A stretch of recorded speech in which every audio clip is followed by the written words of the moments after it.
Assalamualaikum warahmatullahi wabarakatuh. Halo sahabat Farah di mana saja berada, kita berjumpa lagi dalam Special Talk with Farah.id.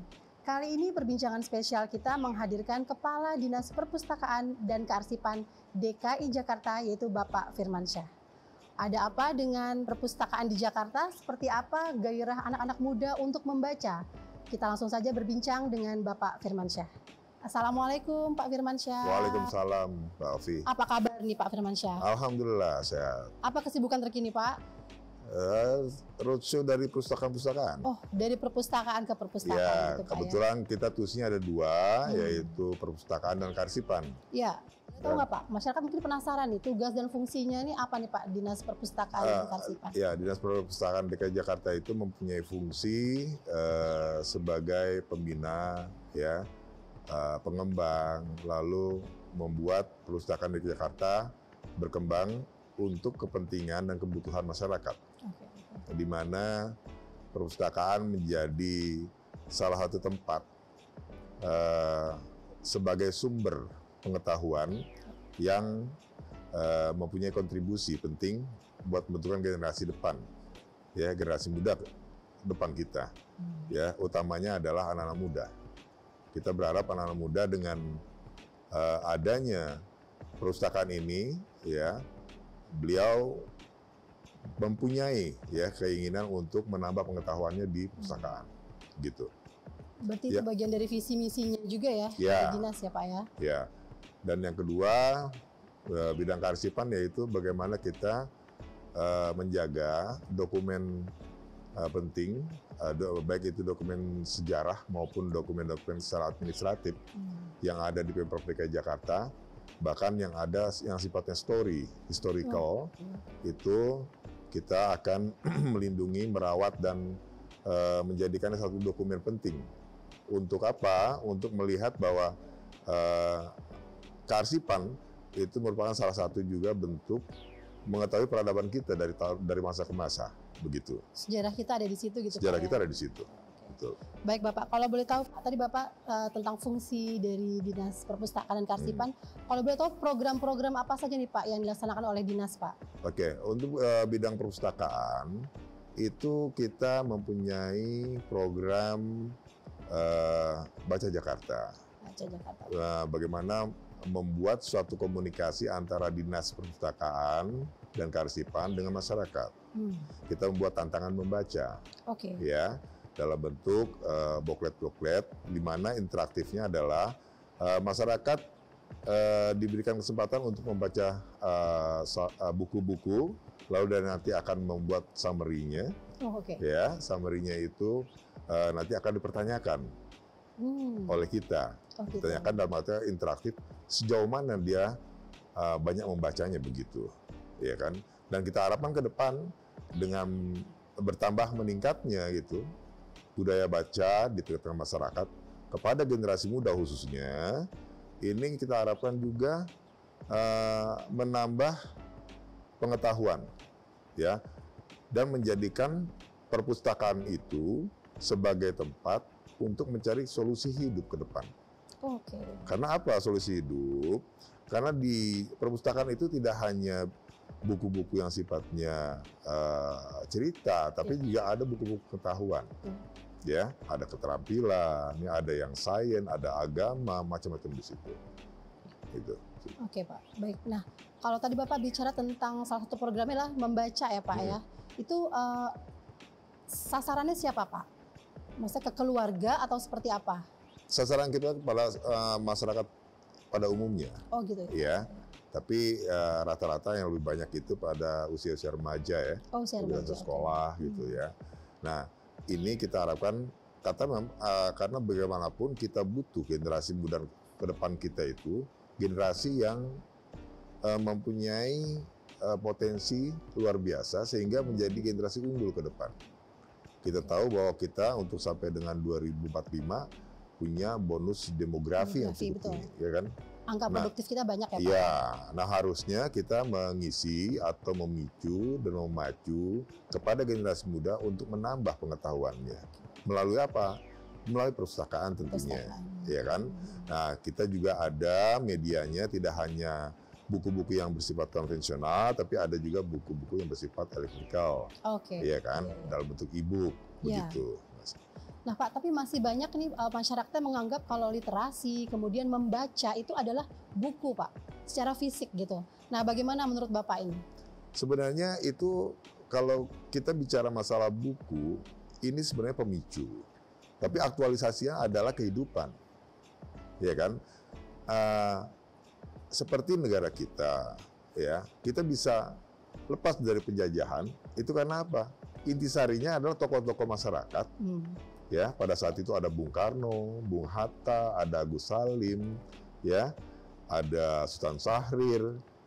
Beliau-beliau itu pembaca buku, ya kan? Beliau-beliau itu merupakan penulis-penulis buku, termasuk Hamka dengan berbagai macam produknya. Dan kalau perempuan Kartini, Pak. Betul.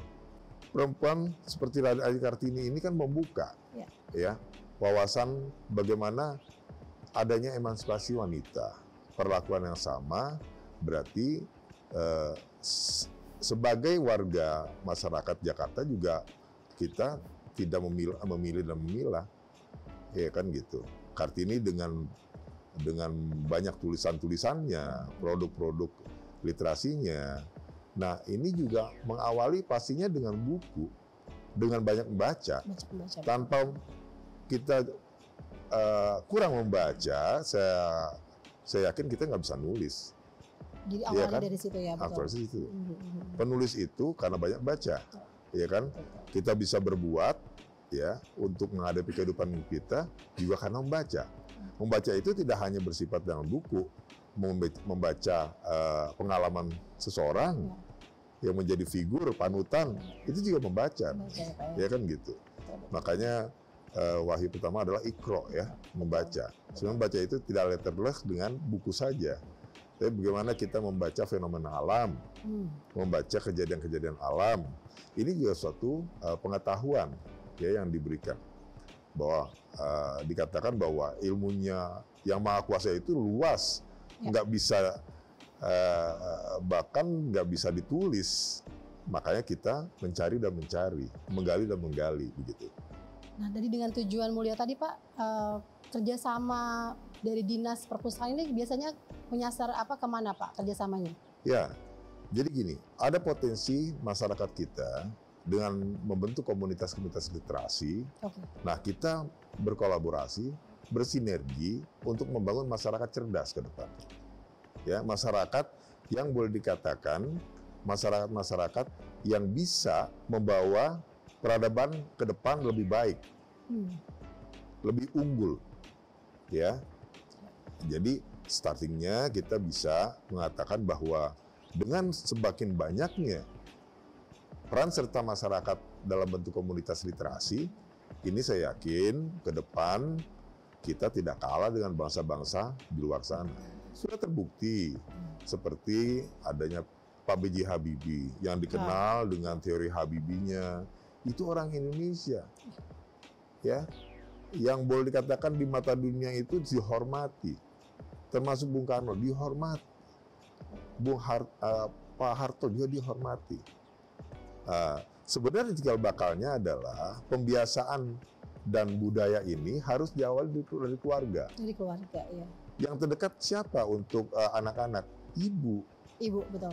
Nah, peran serta ibulah, ya. Kalau misalnya kita waktu kecil itu diberikan dongeng, dibacakan cerita, ini satu proses metodologi, suatu proses pembelajaran, di mana ibu berperan serta untuk membangun literasi anaknya, membangun kebiasaan budaya baca anaknya. Dengan kalau bapaknya membawa mungkin pada saat hari Minggu, ya kan, membawa ke toko-toko buku, ini bagian daripada itu sebenarnya. Pembiasaan inilah akan jadi budaya. Kalau semua ibu-ibu atau yang bapak-bapak yang ingin mencerdaskan anaknya melalui literasi, saya yakin ke depan masyarakat kita masyarakat yang cerdas, masyarakat yang super power juga, ya, masyarakat yang bisa berkompetisi dengan bangsa-bangsa lain. Itu saya yakin kok. Nah itu Pak. Tapi kan dengan kemajuan zaman nih Pak, ya. Nah ada nggak Pak kayak seperti ajakan dari Dinas Perpustakaan ini untuk yuk kita kembali ke perpustakaan. Jadi kita tidak menafikan bahwa adanya gadget ini menjadi hal yang membuat permasalahan. Gitu ya? Tapi jadikan gadget ini mitra kita, menjadikan bagian dari kehidupan kita yang sudah kita bisa masukkan dalam bentuk literasi-literasi lain. Kan saya bilang bahwa buku itu tidak hanya harus dengan yang buku konvensional, ada buku elektrikal. Lalu komunitas juga bisa dibentuk dalam media-media yang sifatnya online seperti itu. Ya kan, ada seminar, ada diskusi, itu bisa. Jadi kita manfaatkan media sosial itu untuk bagaimana mencerdaskan anak bangsa. Itu ya. Itu yang utamanya. Ya, bagaimana misalnya ada kumpulan ibu-ibu, ya ada narasumbernya memberikan masukan, ayo ibu-ibu, bagaimana caranya? Nah, itu Pak ya. Ya, kita berharap peran serta ibu-ibu lah, karena biar bagaimanapun yang namanya berdirinya bangsa yang kuat itu karena faktor ibu. Ya, faktor ibu. Begitu. Baik, kita lihat bahwa peran sertanya luar biasa di situ. Ya, kekinian kita sudah mulai tren naik ya. Hanya tinggal kita mempertahankan dan juga memacu terus. Jadi kita nggak bisa yang namanya dinas perpustakaan hanya bekerja sendiri. Tapi peran serta masyarakat, komunitas, mari kita sama-sama bersinergi. Bagaimana membangun masyarakat yang berperadaban, masyarakat yang berpengetahuan, masyarakat yang mempunyai keunggulan ke depan. Sehingga apa yang kita harapkan, kesejahteraan, ya, kemajuan masyarakat kita yang ke depan ini lebih santun, lebih beradab, ini akan terwujud. Nah Pak, bagaimana tentang peningkatan kualitas pelayanan perpustakaan nih Pak? Perpustakaan. Ya, dari tahun ke tahun kita perbaiki, baik itu infrastrukturnya maupun penambahan bahan bacaannya, koleksi bacaannya. Dan juga termasuk, terutamanya infrastrukturnya. Bagaimana perpustakaan itu tidak hanya menjadi susunan buku-buku saja. Dia harus ada space area misalnya untuk berdiskusi. Ada space area untuk misalnya untuk usia dini itu ada tempat zona mainnya. Jadi sambil bermain, sambil dia melihat buku, nah itu. Jadi metodologinya bisa dikolaborasikan dengan segmen disiplin apapun sebenarnya. Jadi ke depan pustakawan yang ada di kita itu harus berperan aktif. Ya, menyapa dan tidak hanya menunggu kehadiran masyarakat. Tapi bagaimana perpustakaan ini terpromosikan keluar, mengajak gitu ya. Mengajak. Ya kan, mengajak masyarakat, ayo sama-sama berunding kalau ini kita sama-sama meramaikan perpustakaan itu sebagai bentuk sebagai sumber bacaan, sumber pengetahuan yang bisa juga di-deliver dari masing-masing masyarakat yang ada di sekitarnya. Nah, makanya kami juga berharap ada peran serta dari psikologi, ya, dari fakultas psikologi itu bagaimana kita bisa mendrive pengetahuan itu melalui melalui batasan umurnya. Kan masing-masing batasan umur itu punya spesifikasi karakter dan kejiwaannya. Untuk bacaannya gitu untuk bacaannya, begitu. Baik Pak, boleh tahu untuk di tahun 2023 ini ada program apa yang paling dekat yang akan dilakukan oleh dinas? Ya, kalau untuk menarik minat baca ini dalam langkah HUT Kota Jakarta yang 469, ya, itu kita akan menggelar yang namanya Festival Literasi. Festival Literasi, oke. Literasi, nanti akan spotnya itu ada di Perpustakaan Cikini. Nanti juga akan kita juga menggelar dari sisi kearsipan, kita akan menggelar foto-foto. Pameran foto dari masa-masa dari zaman-zaman yang lama, Jakarta kayak apa kan gitu, membuat Monas itu kayak apa kan begitu, itu ada kita dokumentasinya. Nah, ini akan kita gelar itu. Iya, oke. Kalau di Jakarta ada kayak rumah baca gitu nggak sih Pak? Nah ini kerjasama juga nggak? Betul, kita ada partisipasi dari masyarakat membentuk taman baca. Ya, ada taman baca, ada juga komunitas. Ini yang unik lagi, ini ada satu yang namanya Pak Edi. Itu di Cibubur. Dia buat kargo baca. Nah, dia mendeliver perpustakaan yang dibawa, bahan bacaan yang dibawa itu dengan sepedanya keliling kampung untuk membangun kebiasaan membaca masyarakat. Ini yang saya akan pemerintah apresiasi banget seperti ini. Kalau saja ada orang semacam ini yang mempunyai keikhlasan, yang mempunyai peran serta untuk membangun masyarakatnya, oh saya yakin masyarakat budaya baca ini akan semakin meningkat gitu. Baik Pak, mungkin sebelum ke terakhir nih Pak, tantangan apa Pak yang terbesar untuk mengajak masyarakat mencintai literasi Pak? Tantangan yang terbesar adalah, yaitu yang tadi dikatakan, dengan semakin majunya era teknologi, adalah bagaimana gadget itu mempengaruhi setiap individu yang ada, ya kan? Nah sekarang tantangan itu bagaimana menjadi solusi ke depan, ya. Gadget sebagai bentuk alat yang sudah membumi dan melekat dalam kehidupan personal, kita isi dengan konten-konten yang sifatnya adalah pengetahuan atau literasi yang kita buat dalam bentuk e-book dan ajakan-ajakan situ.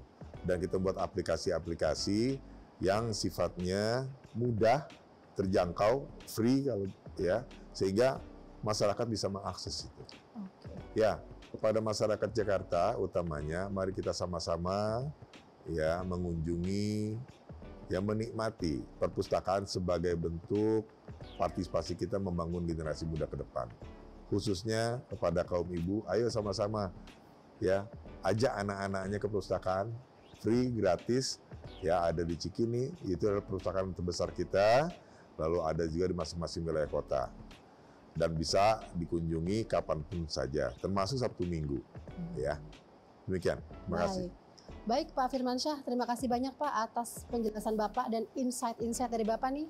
Semoga sahabat-sahabat Farah yang mendengarkan ini, yang menyimak ini, jadi tertarik untuk datang ke perpustakaan, juga kemudian makin mencintai literasi, ya, dan program Baca Jakarta akan sukses terus. Siap. Baik, terima kasih Pak Ovi. Sama-sama ya, Pak. Kepada sahabat Farah, juga tolong partisipasinya untuk sama-sama kita meramaikan perpustakaan yang ada di Jakarta, yang bisa membuat kita sama-sama cerdas, sama-sama membangun bangsa ini. Terima kasih.